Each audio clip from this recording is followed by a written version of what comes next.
Now अब हम पढ़ेंगे टाइप्स ऑफ फंक्शन। ठीक है, फर्स्ट टाइप जो है फंक्शन का वो क्या है, इंजेक्टिव फंक्शन, जिसको हम कहते हैं इनटू फंक्शन या वन वन फंक्शन। ठीक है, इसका मेन मकसद क्या है कि आपके पास जो डोमेन ऑर्डर ऑफ डोमेन होंगे वो लेस देन होंगे डोमेन ऑर्डर ऑफ रेंज के, या जिसको हम कहते हैं को डोमेन। ठीक है, अब इसमें देखिए जो वन आपके पास है वो अपनी इमेज बना रहा है 4 पे, 2 5 पे, और 3 किस पे इमेज बना रहा है 5 पे।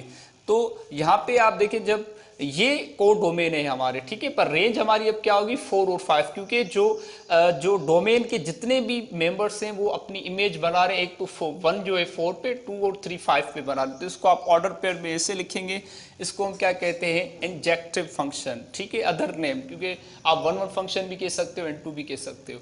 इसी तरीके से subjective function, onto function. अब सब्जेक्टिव फंक्शन और ऑन टू फंक्शन एक ही बात है। ठीक है, अब इसमें क्या फर्क है, क्योंकि जो ऑर्डर ऑफ आपके पास डोमेन के होंगे, मतलब जो आपका ऑर्डर ऑफ इनपुट होगा वो ग्रेटर देन होगा ऑर्डर ऑफ जो रेंज के या को डोमेन। जैसे आप देखिए यहाँ पे 1 2 3 4 हैं, कितने मेंबर्स हैं यहाँ पे 1 2 3 4, और यहाँ पे कितने कंपोनेंट 5 6 7, तो यहाँ पे 3। तो देखिए ये जितने भी आपके गिवन हैं डोमेन के मेंबर्स वो सारे अपनी इमेज बना रहे हैं। देखिए 1 5 पे, 2 6 पे, 3 और 4 जो है आपके पास किस पे बना रहा है, इमेज 7 पे। तो ये हमारा कौन सा फंक्शन कहलाएगा, subjective and onto function. Now third type जो है आपके पास क्या है, bijective one one function and onto function. Bijective function में क्या होता है, ऑर्डर ऑफ ए जो होंगे वो किसके इक्वल होंगे, ऑर्डर ऑफ बी के, बट आपके पास क्या होंगे, मेंबर सिर्फ चेंज होंगे, इक्विवेलेंट होंगे मेंबर। जैसे आप देखें 1 2 3, यहाँ पे क्या है 4 5 6। तो यहाँ पे देखिए जितने भी आपके डोमेन है वो इमेज बना रहे हैं रेंज की, क्योंकि रेंज अब देखिए को डोमेन का कोई भी मेंबर आपका एक्स्ट्रा नहीं है, सारे क्या है अपनी इमेज बना। जैसे 1 जो है 4 पे इमेज बना रहा है, 2 5 पे इमेज बना रहा है, 3 जो है 6 पे मतलब इमेज बना रहा है। तो इसी तरीके से ये आपका क्या कहलाएगा, bijective and onto function.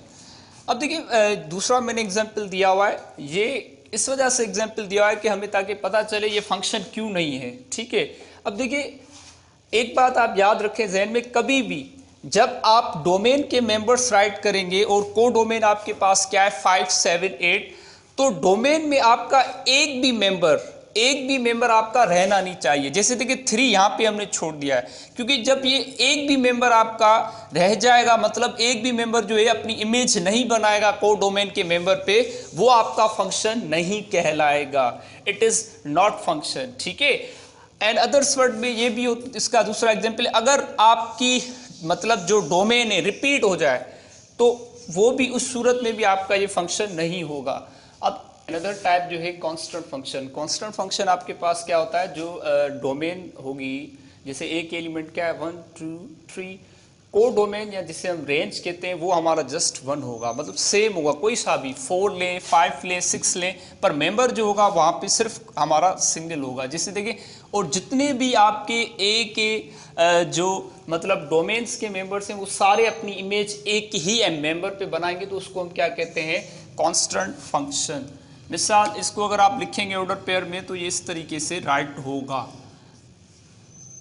ठीक, इसी तरीके से लास्ट जो है इसका टाइप वो क्या है, आइडेंटिटी फंक्शन। आइडेंटिटी फंक्शन हम उनको कहते हैं जिसमें आपके पास डोमेन और को डोमेन के जो मेंबर्स हैं जिनको हम कंपोनेंट कहते हैं वो सेम होने चाहिए। जैसे 1 इमेज बना रहा है 1 पे, 2 बना रहा है 2 पे, 3 बना रहा है 3 पे, तो ये हमारे पास क्या होगा, आइडेंटिटी फंक्शन। ठीक है, खुदा हाफिज। ये हमारा जो है क्लियर हो गया है लेक्चर, एंड नेक्स्ट लेक्चर जो है हमारा वो फंक्शंस के एंड अदर्स टाइप से even function and odd functions further जो है हमारा एक थ्योरी के ऊपर लेक्चर होगा इंशाल्लाह, जो है नेक्स्ट लेक्चर में मिलेंगे।